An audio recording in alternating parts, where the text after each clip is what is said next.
Have you ever experienced something so crippling in your life that has made you feel broken? I have.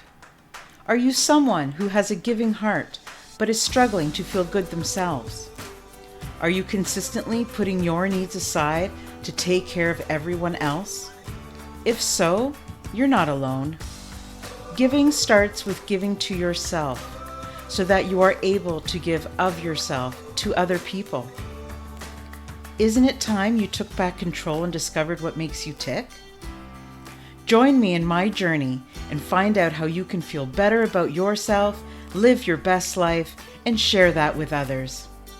Thinking of yourself, it doesn't make you selfish, it makes you brave. I'm Nelia, and this is the Giving Starts With You podcast.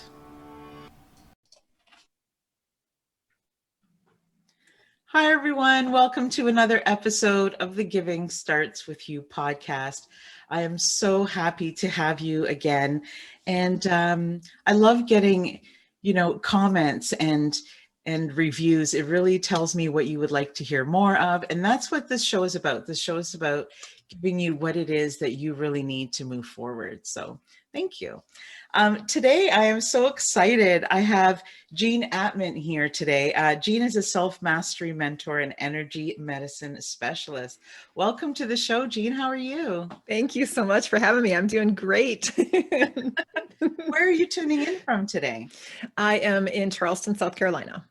Very nice. I'm down in Canada. So all these places in the States that are so pretty that I haven't been to yet. So I'll have to do like a little road trip or something. Haven't been anywhere in a while, but we'll need to go through there. It's beautiful. I'm always fascinated with the landscape in Canada. To me, that's it feels like my soul belongs in Canada. Oh, so really? It does. Yeah. So I'm very envious of your current state of being. Thank you. Yeah. So I'm excited. I'm going to introduce you guys to Jean. I'm excited to dive right in with her today.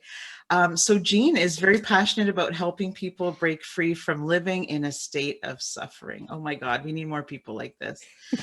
So many people are unhappy and just don't know how to implement change and achieve transformation of their current life experience and reality. This is so true. Many people find Jean when they're feeling stuck and unable to move forward in their lives. She combines intuitive energy healing with soul coaching and belief sculpting and assists clients in basically getting out of their own way, which don't we all need this, right? She sees what is working, what's not working, and how to remedy it. She loves to empower others to learn the process for themselves. She remains fiercely dedicated to that cause, and throughout her 21-year professional career, has empowered over 20,000 people worldwide to live a life filled with potential, purpose, and ease. Jean offers individual sessions, group healing programs, workshops, guided meditations, and retreats. This is so great. Today we're going to be, we could talk about so many things with Jean, but today we're going to be talking about struggling with chronic illness, how to see the signs of burnout. I'm excited for this episode because so many of us are feeling this way, and not a lot of us are talking about it. So thank you so much, Jean, for coming. It's such an honor to have you today. Thank you so much. I appreciate you having me. Where do we start? Like, I usually start my interviews with just getting to know you a little bit better and perhaps knowing what got you. Like, how did you learn all these things? Can you tell us a little bit more about who you are? Yeah, I came into this planet and this plane a pretty intuitive kid. I've always been very sensitive to energy and everyone's emotional states of being around me. I grew up in a very toxic household with narcissistic and sociopathic personality types.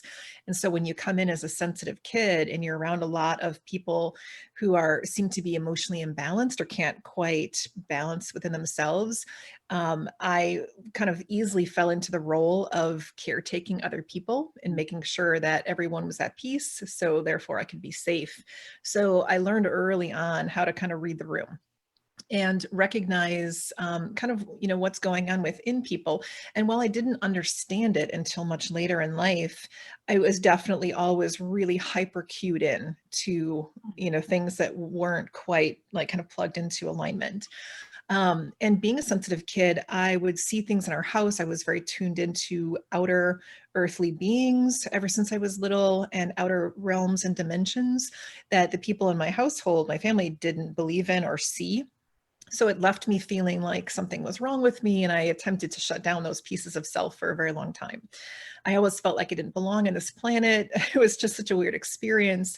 I always felt just very, very different from other people around me. I valued people more than things, and experiences more than stuff, and I just didn't really know where I fit in.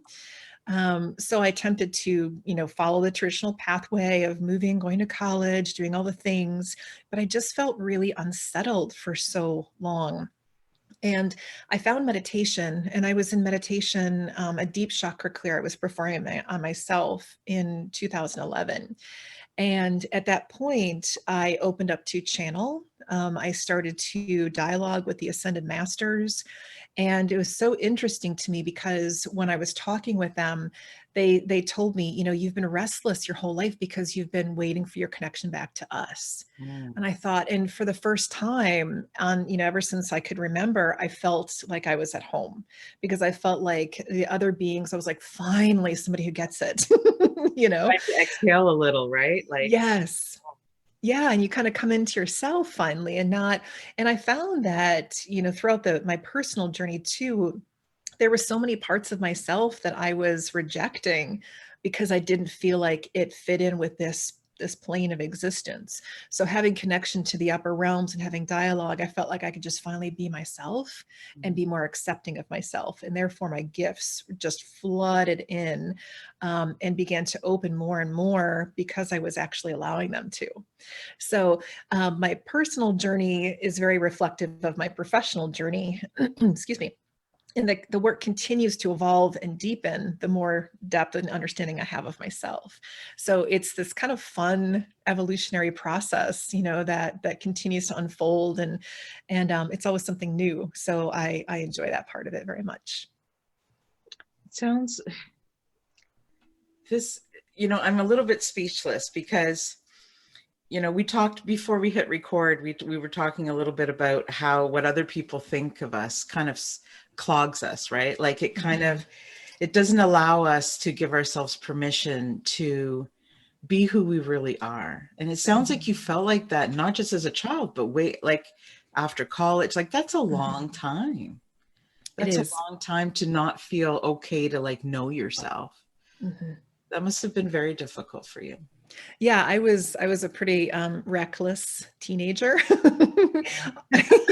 Yes, You when you try to just get you try to get control where you can, whether it's right. bad or good. Like I know I was seeking attention. So yeah. I was seeking escape, honestly, from this plane. I was like, what is this place? And it is not for me. Yeah, so you get into things and you try to find yourself, and yeah, it was a very, very interesting place. But I feel like a lot of us rebel spirits are here because we're not meant to follow the herd. We're not meant to, follow all the old traditional old paradigm ways. We're meant to really invoke something new. And Mm. that's why that has never resonated with us, because we're not meant to feel like we fit in there, because we're supposed to create something new. No, absolutely. Like I feel like from the moment we're little, it's like, what do you want to be when you grow up? Like, why do I have to be one thing? Right. Like, why can't I be like, a woman with a career, with a family, with a business, with her own dreams? Like, why do I have to pick, oh, I want to be a fireman when I grow up?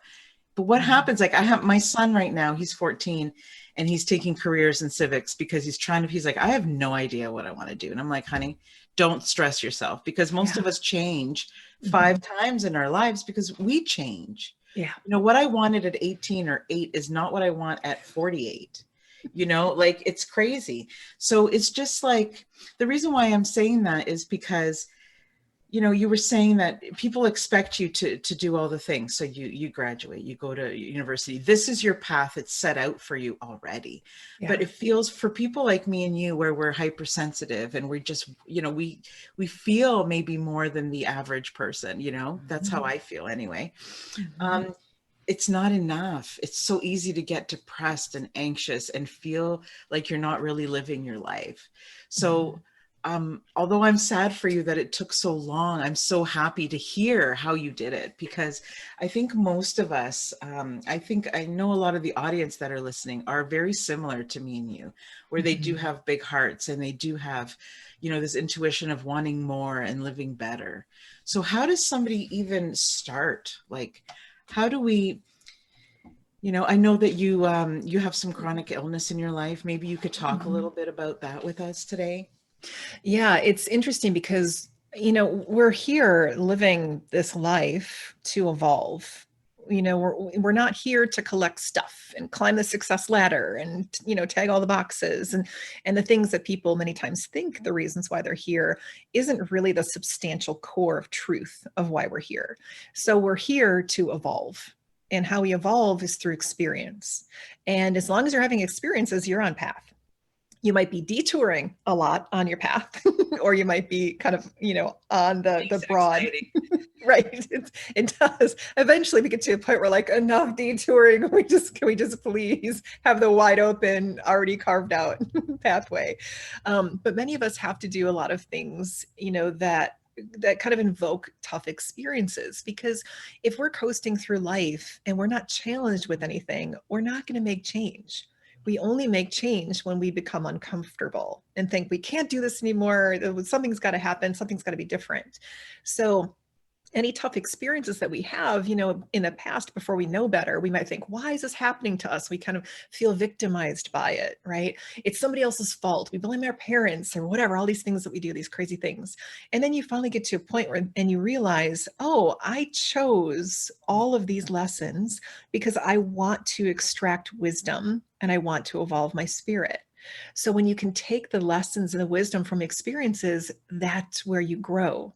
So the more we can figure out not to hang on to the pain of the past, but look at what did we gain from it, then we can move forward into more experiences. So for me, I've been on this path for a long time. I've dealt with the mental body and all the loops and the limiting beliefs and the inner critic voice and all the crazy things that we're trained to think. I've dealt with the emotional body, all the triggers. Why am I feeling this way? Why does that person invoke this in me? What's happening within? You deal with all that stuff. I've dealt with the energy body. I've been doing energy work for well over 2 decades. So as I'm clearing my field, I'm understanding exactly where the blocks and obstacles are and clearing through that congestion. So, and I'm also dealing with the spiritual body, all the soul evolution work, why we're here, right? So the last body that I've had to manage is the physical body. And this is a biggie because it's the density that exists in the physical body is intense. So it's not like when you have an emotion and all of a sudden you might feel fear. Let's say fear of lack. You get a bill in the mail and you're like, oh, can I pay this? And then you think, okay, emotionally, does this make sense? No, I can shift my emotions like that, right? I can choose not to reside in fear. I can say, okay, I'm gonna take a deep breath. I know I'm gonna be okay. I welcome in this abundance. Everything's going to be So fine. true what you're saying. Offer. Hmm. Yeah, I never thought of that before, but it's so true, because you have the power to choose what you think, right? You do. And what you think develops into how you feel. So if you think, I don't have enough money to pay this, all of a sudden you get into fear and your emotions become really loud within that fear. But you can shift your thoughts to think, I'm going to choose not to engage with that fear and I'm going to choose to be okay. Then your emotions follow suit, right? So once you start to kind of navigate through those waters, it becomes easier and easier. It's just something that we practice, right? Life is just about practice. But what happens within the physical is because we carry so much density within our physical body, it takes a bit longer to shift things there. So for me personally, last year around this time, I was diagnosed with Epstein-Barr and chronic fatigue, and I was really, really overworking before that. And ever since I was little, I've been on this mission to really help people thrive. The greatest satisfaction in my life is to witness somebody thriving. where they were in struggle previously. I mean, I can't, it just brings me to tears even thinking about that I love that process. so much. Oh, I just love it. Beautiful. So as I was, I'm so motivated by that. It was almost an addiction. Like, how many more people can I help? How can I reach people? How can I help people? How can I do these things? And I was exhausted because I love my work so much, but I was way overdoing it, not having any balance in my life to take care of myself. And I think because how I was, the family I was born into, I was so directed towards other people that I really lost sight of I matter and I need things too. And it took me a long time to finally come to terms with understanding not only what that meant, but how to practice that. And I'm still working through that Girl, process. It's a lot. when you say that, it's like, I grew up in a very loving family, but it was all about how to help this person, how to help, it's just what you do. It's part of who you are. And I was never taught it's okay to sit down. It's okay to, especially as a girl, right? And being in an immigrant family, but it was always, there's always something to do. You need to keep busy, which is fine because that's what they knew at the time. But the moment I started, even as a teenager, the moment I started saying, I'm going to do something for myself, it felt wrong. Yeah. It felt conceited. It felt, oh my God, what are people going to think about me? That I think I'm up higher than everybody else. So I stopped. And that was a long time of doing that until, like you said, you can't help, like, people like us want to help a lot of people. And when you can't help as many people as you want, then you feel guilty. Then you feel sad. Then you feel like, oh my God, I'm not doing enough. And those thoughts, not only do they bring you burnout, but sadness. And you're just like, kind of want to give up sometimes because I just can't help all the people. Everybody needs something. And you just want to, when you fix things for yourself and when you do the work and you go through, all those tough lessons, you just want to get on the other side and help other people because you're like, I know how you can feel. I know how you feel now, but I know that you can feel better. I want to show you, I want to convince you, and it's so true. So when you said you grew up in a home like that as well, and it's not from like a place of anything negative, it's just, you're not taught that. So like me and you, we look like you look younger than I am, but I think we're sort of around the same age. And I love that we're teaching our children it's okay to do both. It's really interesting because the old paradigm thought is you're either selfish or you're self-sacrificing. You have to choose. And we're coming into this platform now where neither of those need to be true, where there's a middle ground where we can take care of ourselves and know that other people are also taken care of. One main lesson that I teach a lot of my clients and my students is doing things for your highest good also allows other people to also act for their highest good. So when you take care of your needs in this dimension, people might think, okay, well, if I take care of my needs, my husband might feel neglected or ignored or whatever. And so I can't do that. I feel guilty and all these things. All those lower density emotions start to come in and pile on. That motivates people to do things in a certain way due to other people's expectations. Absolutely. So what that does is it stagnates everyone in that place. And you become a Groundhog Day experience of over and over and over redoing that same behavioral pattern. But if you come into, I really need a break and it's for my highest good to take some time for myself, what happens is you will motivate the other person to also do things for their highest good, which means maybe they need to take the reins of their own stuff. Maybe they need to take responsibility in a different way. So from a higher perspective, from a higher realm, point of view, you're benefiting them. It might not look like it in this plane, but it certainly is serving that in a higher plane of existence. And let's hope they learned that lesson because I think everybody does need to really take time.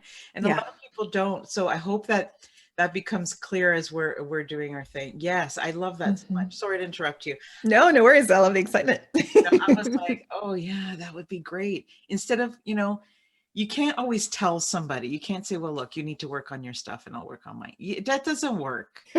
So it's just by watching. I mean, we've all said it. I've said it. I'm like, look, Yeah. you need to grow too. Okay. Like, Right. but it's so true. It's like, that sounds so negative, and it Hmm. is. It's like, yeah, but the way that you're explaining it, I do think it makes a difference. I think it makes a difference, and Hmm.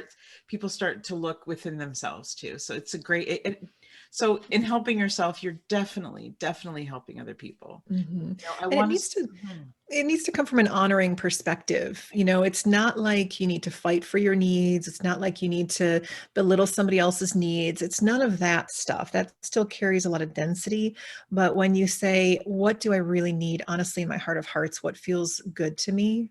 And you just simply, I need to do this because this is what feels good. No excuses, no explanations, no need to justify, no need to have the other person understand.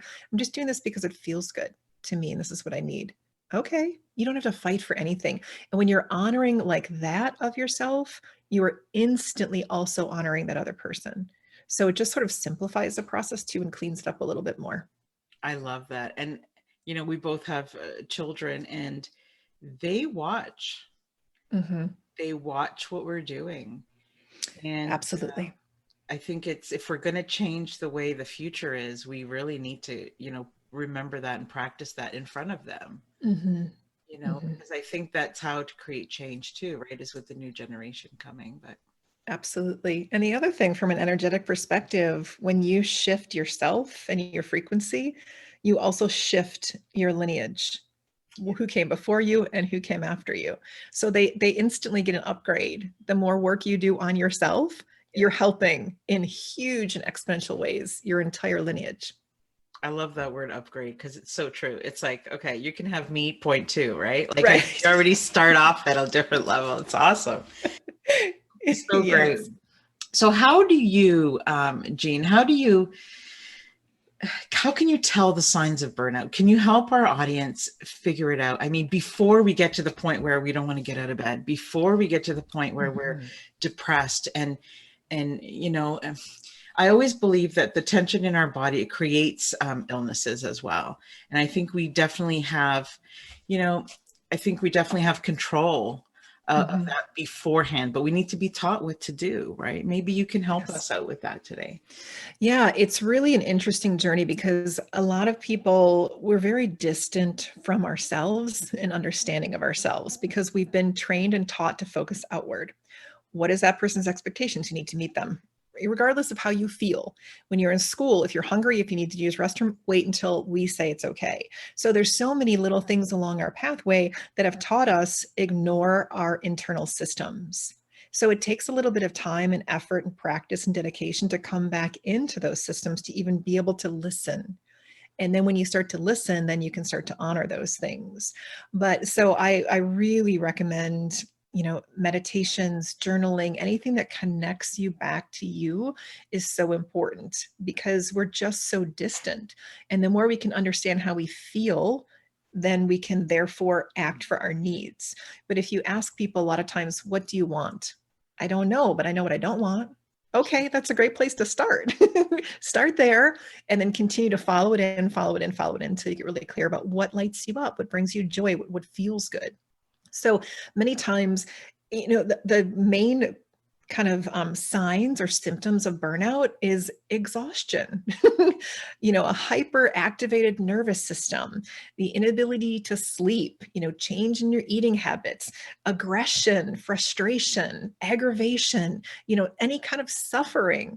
Check in with, are you doing too much and why?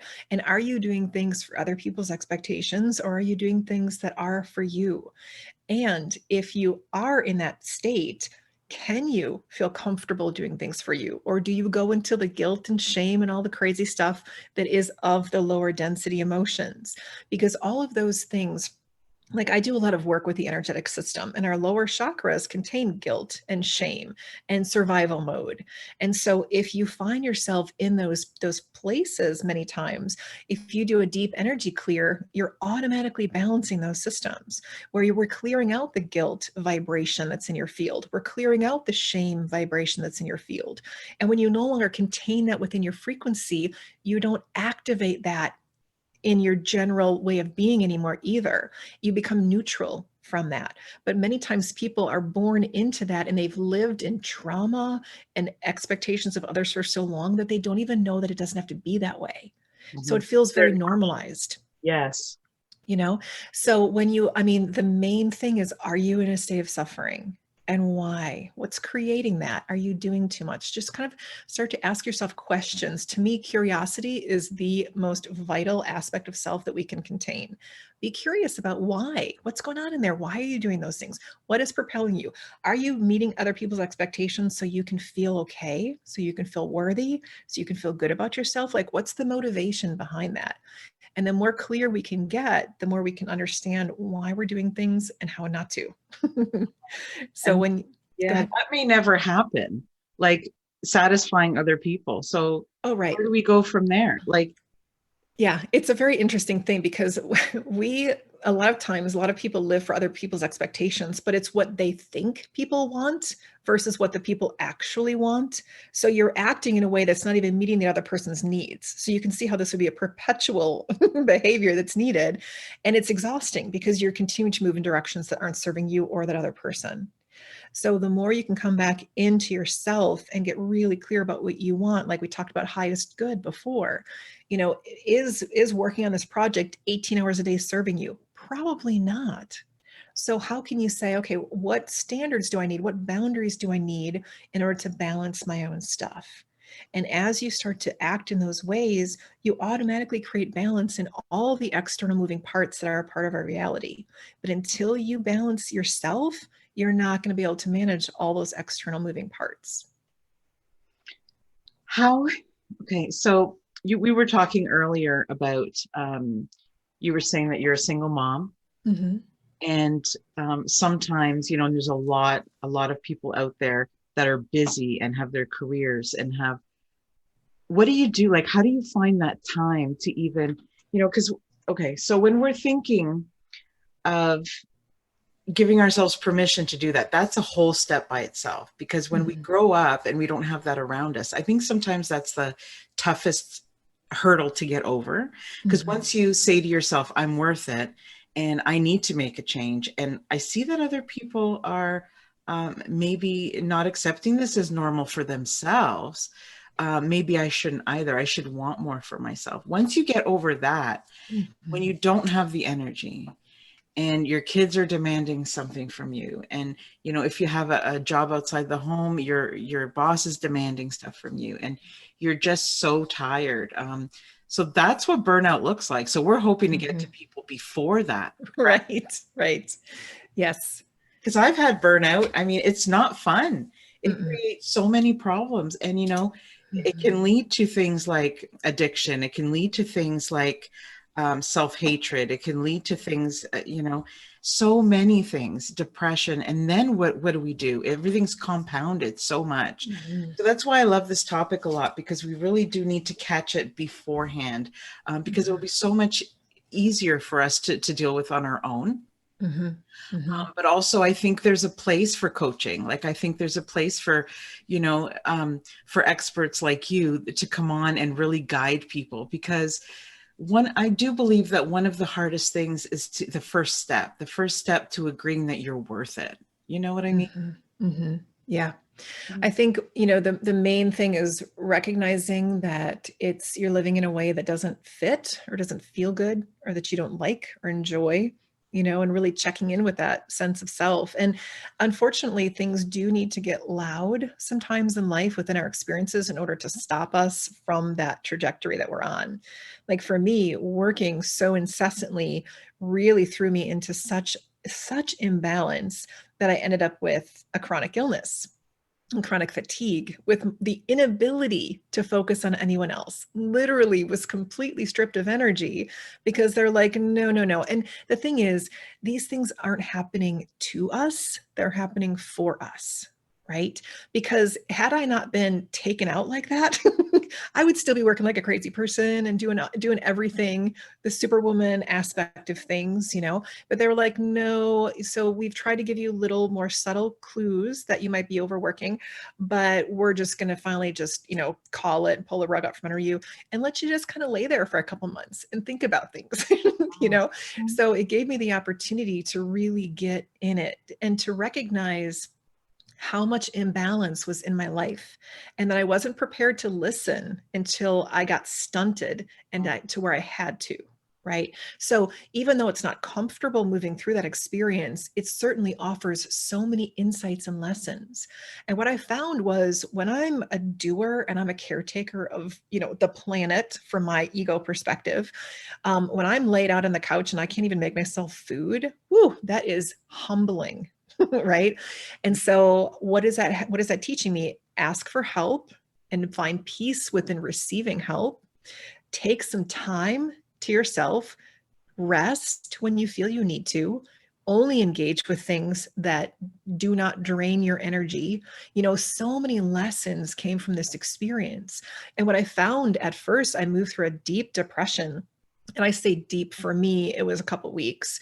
But moving in, like, what's the point? What's the purpose of life if I'm laying here like a sloth and I can't do anything to help anybody? I can't even help myself. What's the point? And you kind of start to question why we're even here and what the quality of life is really suffering. So it really can lend to a lot of depression within that state. And I thought, okay, so I can sit here and wallow in self-pity, or I can start to extract some lessons and see, what are the takeaways from this experience? And so when I started to open up to the potential of why I'm having this experience, why I called this in, because I created this experience for myself. So taking responsibility for it is the first step. And then when you can recognize, okay, so I'm way imbalanced, I'm needing more rest. Can I give myself permission to rest? And so I've been practicing all of these things throughout this illness, and I was having trouble healing. And so I went into meditation and I was asking, why am I having trouble healing? Why am I still relapsing in this chronic fatigue? And it was to the point where my eyes were so red and puffy, I couldn't see. I couldn't drive because I couldn't see. My reflexes were so compromised. My brain wasn't even firing. I couldn't even think of a word like blue. It was like, what is that word? And it was so foreign. I was so low functional. I literally couldn't do anything. And when you go through that point, you really have to check in. So in recognizing that imbalance, I found so much growth from the experience. And I was asking, why can't I heal? And what came up was a really interesting insight. It was because I wasn't giving myself permission to rest unless I was sick. Mm. And I thought, holy crap, I'm in my own way, because I know that when I feel better, I'm going to want to jump right back into what I was doing before. So having that insight and that awareness, I thought, okay, I'm literally preventing myself from healing because this is the only time I give myself permission just to do nothing. So now I've been practicing that even when I do have energy. Okay, so even if I have energy and I really want to dive back into the work and I want to create something, what do I really need for myself? What do I need? I really need to just sit outside with my journal. Oh, that feels so good. Okay. So I check in with what feels good, and that's what I do. And it's a practice. And as I'm practicing this, I'm getting better and better because I've learned the lesson. I'm implementing the lesson, and I'm learning how to heal that. So I don't need that loud lesson anymore preventing me from living the life that I want to live, because I'm in my own way, because I'm learning how to get out of my own way. I love how genuine you are, and I respect you telling us a little bit about your story. So thank you so much. Yeah, you're welcome.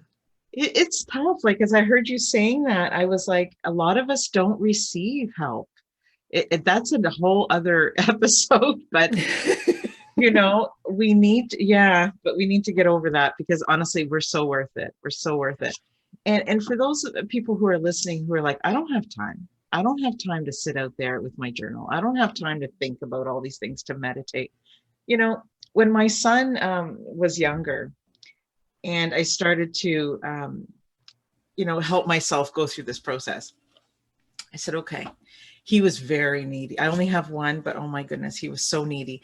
And my husband worked a lot of hours outside the home and distance. So it was just the two of us. I was in a new city, didn't have any friends. So here I am. And I was like, okay, how can I practice some of these things to make me feel better? So I taught him how to meditate. We were like 4 years old, 3 years old, maybe even younger. So he would sit there, he goes, Mom, it's time. I'm like, okay. So he would make a joke out of it. But you know what? if it was time for me to just sit and read, I was like, okay, it's time for it. So you just learn to teach them, like sometimes you cannot find time separate and alone from other people. So engage them in what you're doing. Like if that's the only time you can find, like Mhm. just create it, you know. We can say no to so many things that we don't. And sometimes when I hear people say they're too busy Mhm. to take care of themselves and they're too busy, I'm like, okay, line out your day for me.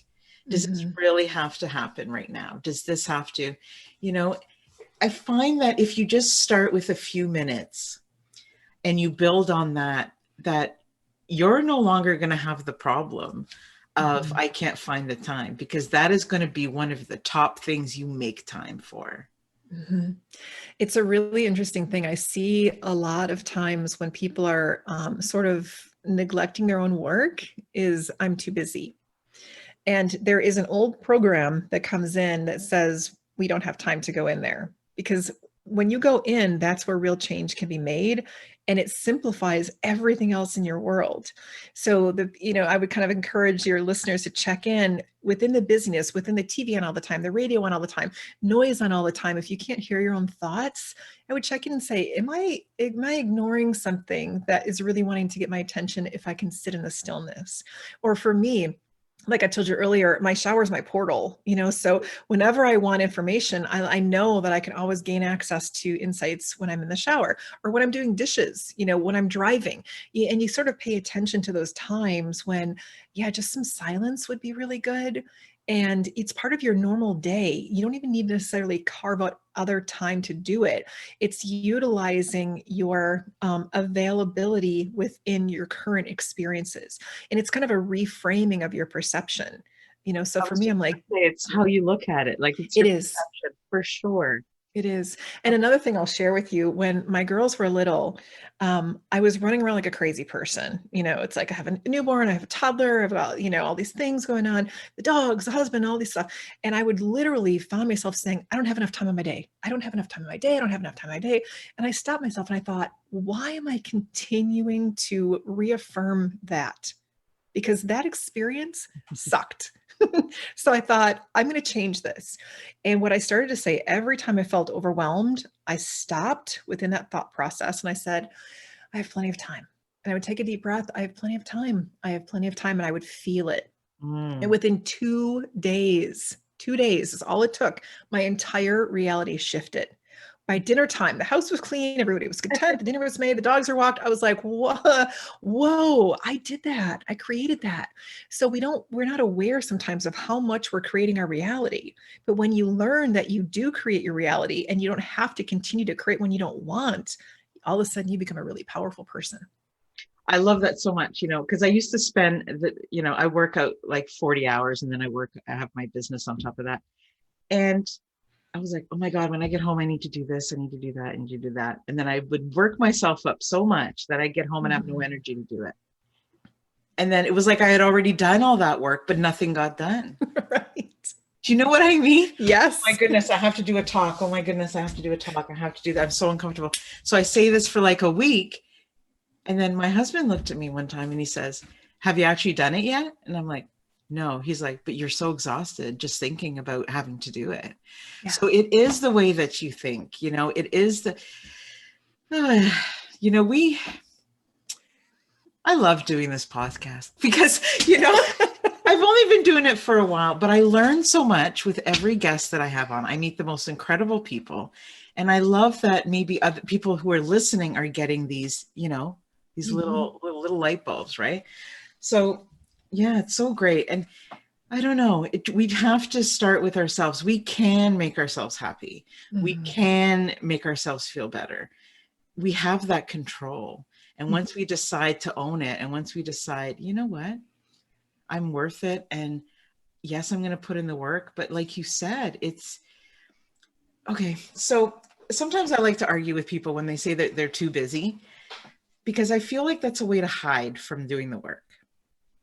People might not like what I'm saying today when I said that, but it's true. And I know it's true because I did it.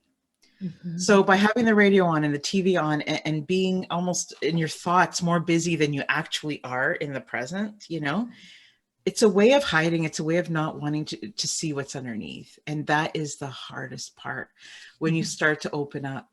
But when you've done the work and you look back, I know we were talking about this before, Jean, and it's like, Mhm. why didn't I do it sooner? You know, Mhm. but then don't Mhm. beat yourself up about that either. Like things happen when they happen. You know, Mhm. we all have adversities and things that happen to us to make us who we are today. And we will get that lesson when we really need to have it. Like you were saying about, you know, it wasn't until you were laid down and you couldn't function that you're like, yeah, this is like showing me, Yes. you know. Yeah. And sometimes, we just, and it's not like people are intentionally avoiding the work. We're so trained and taught and programmed not to. It's the default of what we're born into. So even taking a sense of relief, like I'm not doing something intentionally, but just something that's kind of been a part of my experience. But now I just don't want to have that experience anymore.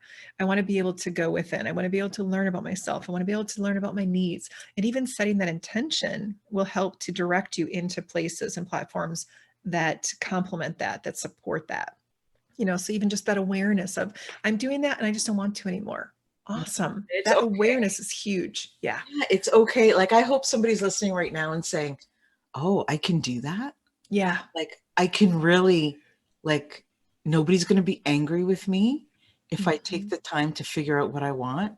I can do all Mhm. those things and still be me, like figure things out, you know. Mhm. And yes, you Yeah. can, you know. It's an interesting thing when we start to shift, when we're used to meeting other people's expectations and they are used to us showing up for them that way.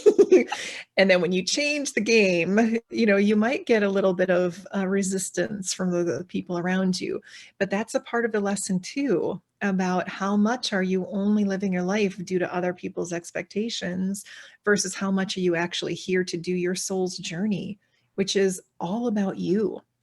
And from an energetic perspective, for those givers out there, this was such a huge aspect of what I saw. So I read energy, right? And I can see how it transforms, how it transmutes, how it spreads out. And I was working with a client, and she's very much a giver, and she was reaching, several people throughout what she was doing during her day. But when she got within and went within and healed different wounds that she had, the amount of exponential growth and how that touched the masses was beyond anything you can imagine, just from doing her own work. So for those givers out there, the more you focus on yourself, the more you up level humanity, the collective consciousness.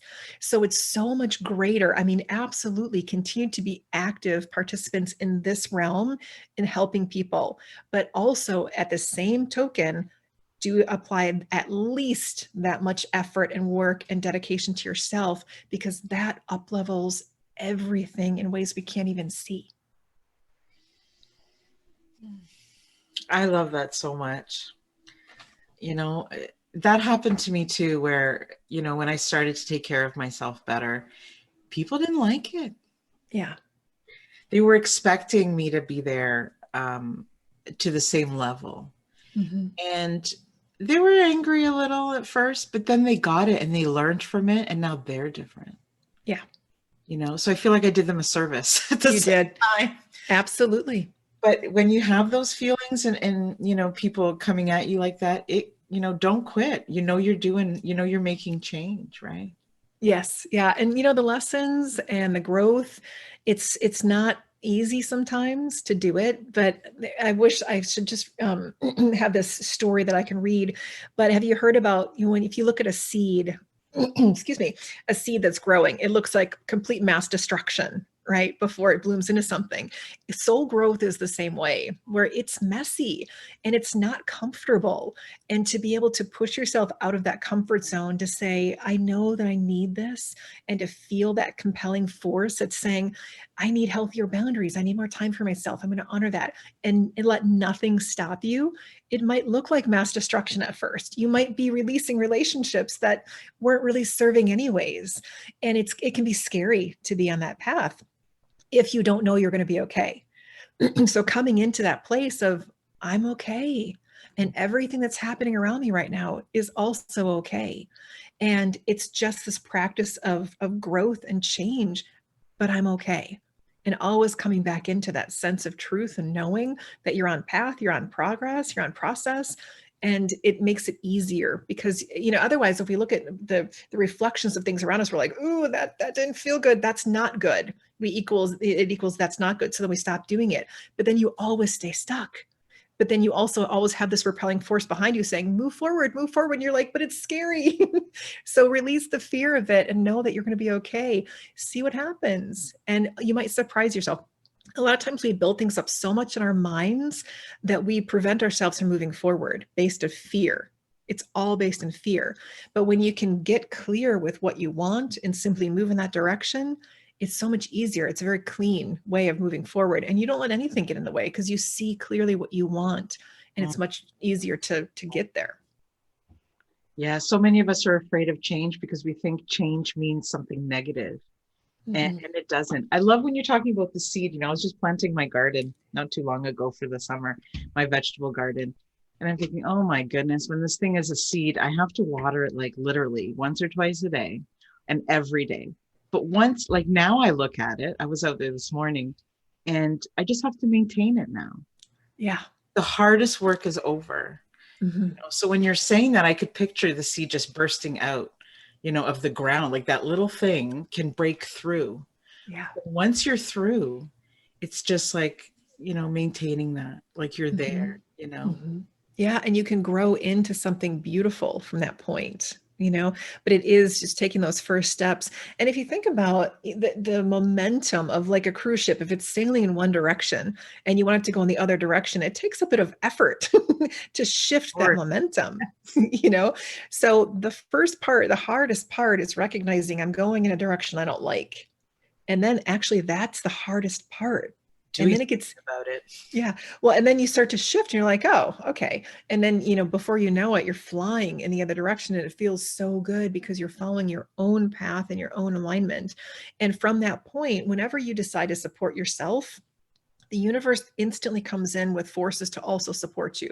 So when you choose right here and now, I am choosing to support myself and do what's best for me, my highest good, and you feel that, the universe comes in with forces that are saying, yes, we will match that and also offer you this and that and the other thing too.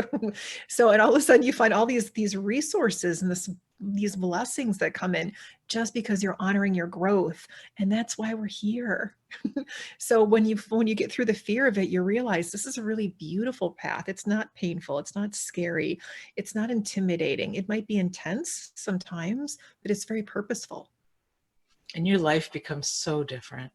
It does. So it's like it creates this inner peace and happiness, and not from fake things. It's still what was there. You're just uncovering it, So beautiful.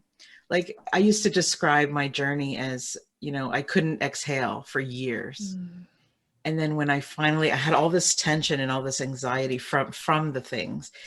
And it wasn't until, I saw that other side that honestly, I felt like I could take a breath that I've been holding in for like 15 years. And that moment is so worth all the work. It really is. It is. And when you can build into the new, I mean, it's limitless potential in that place. And it's so fun. It's the epitome of creation. And you can cultivate anything you want to. And when you learn how masterful you are at creating a reality, and especially if you're creating one that doesn't feel good to you, you have control of that. And you can choose something better. And when you choose something better, you're like, oh my gosh, what else can I do? What else can I create? And it becomes so fun and exhilarating and fascinating because there's limitless potential to it. So I think it's the reason why we're here, is to create experiences and know that we can cultivate ones that we prefer, and just to play. It's like a big playground, it's just practice and play. And so we can, alleviate the pressure that we put on ourselves, knowing that we have nothing to prove. There's nothing we need to prove. We just need to be and live and experience things and practice things. That's all. It's like, oh, okay, that's so much better, so much lighter, right? And it makes us feel like, yeah, we could do that, so go and do that. and get help from people like Jean, going back to that, when I said at the beginning, when we ask our children, what do you want to be when you grow up? Why can't we just say, I want to be whatever I want to be at that time. I just want to be all of me. I want to be genuine. Why do we have to associate what we do with who we are? That's a really good question. And that's something that I think people are starting to move through really now is we're getting away from the doingness and identifying ourselves with what we do and more about who we are. And you think about the love that you can share with people and the connection and the sharing. Think about how powerful even this conversation is just from sharing each other's energy, the insights, experiences. To anyone that's listening, think about how you felt before you listened to this and how you feel now, and if you feel lighter. And that's just a sense of beingness and just being authentically who we are and sharing whatever's inside. It's something so simple, but very, very powerful. I love this. Where can the audience learn more about you? Yeah, I really want them to connect with you. I've enjoyed this conversation so much. Thank you. Yeah, you're welcome. I have a YouTube channel where I offer insights and just kind of guidance and little things that come through that I'm picking up from the collective consciousness that I see kind of across the board that might be a challenging situation that people are working through. Because I feel like when we can see what is being presented to us, then we know how to manage it. So I offer insights about what's going on cosmically, planetarily, sometimes energetically, and tools to how to navigate. So that's on YouTube. I've got just kind of handful or so of videos there, and also my website, jeanatman.com. I do offer some private work to select people. I offer my Limitless program, which really teaches people, a lot of us are born into this really rickety foundation, and we try to create life from this really rickety place of things that are falling apart and rusting and disintegrating underneath us. And we're like, why is this so hard? So I help people to unpack all the old rickety stuff and come into a really strong foundation of truth, because there's so much illusion of what we were born into, and we're just away from who we actually authentically are. So I help people to tune back into who they are, build a really strong foundation within, and then you can find things like love and abundance and all these things that people seek because you're coming from an authentic point of view, an authentic self. So I teach people how to come into that place so then they can create their most beautiful life experience. And I also offer live calls within that because this is really new to a lot of people in our, in the world. I don't know how many people really know how to do, how to process stuff and how to get into their own inner world. So, I offer support and guidance for people so they can feel really empowered as they move through that process. And on there also, I offer a free webinar entitled How to Stop Limiting Beliefs from Sabotaging Your Future, because that is the only thing that is standing in our way many times is what we believe to be obstacles. So there's a brief training about that, as well as I introduce the Limitless course throughout that webinar too, in case people are wanting to dive into the deeper work. Fantastic. I'm so excited to have you here today. And thank you for enlightening us and for sharing your own experiences with us. And I've learned a lot. Thank you so much for being on the show. Good. Thank you so much for having me. It was such a nice time connecting with you today. Well, I'm so glad. And I think we're changing people today. I think people will walk away from this conversation and give it a deeper thought. That's what we want. We just want, be open to the idea that you're enough and that you're worth, the time it takes, and although you may not find the time at first, you will have so much more of it because you'll be worrying less, you'll be, busying yourself less. And honestly, there will be a big shift. So thank you all for listening today. Thank you, Jean. Thank you. Thank you for tuning in to this week's episode. If you enjoyed what you heard, please subscribe or leave a review. See you next week on the Giving Starts With You podcast.